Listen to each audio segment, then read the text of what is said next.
નમસ્કાર પ્રણામ મારા હવજ જેવા ખેડૂત મિત્રો, આપનો સાગર પટેલ, નવી પેઢી નવી બુદ્ધિનો ખેડૂત. હવે ભાઈ બહુ બધા મેસેજ એવા હોય છે કે સાગરભાઈ જીવામૃત કઈ રીતે તમે બનાવો છો. જીવામૃત તો બધા બનાવે છે, બધાને આવડે છે ભાઈ, પણ તમે કેવી રીતે બનાવો છો એ જાણવું છે. તો એ ભાઈ આજ હું નથી કહેતો, આપણા બાપુ પાસે જાણી.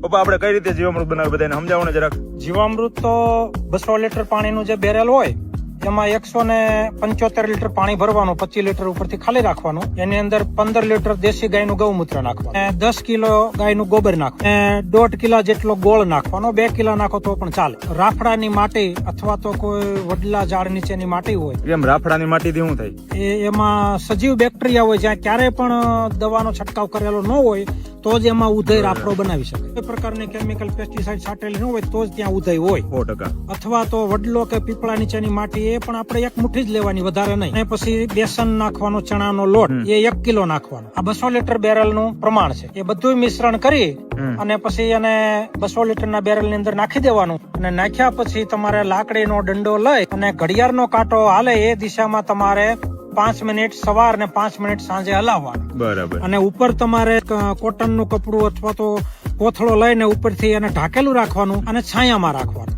હવે આ જીવામૃત બનાવવાની પદ્ધતિ. આ જીવામૃત તમારે લગભગ 5 થી 6 દિવસમાં તૈયાર થઈ જાય. અને તૈયાર થઈ ગયા પછી તમારે 2 થી 3 દિવસમાં આને વાપરી નાખવું પડે. તમે વાપરવામાં લેટ કરો તો બેક્ટેરિયા મરી જાય, એની દુર્ગંધ આવવા મળે.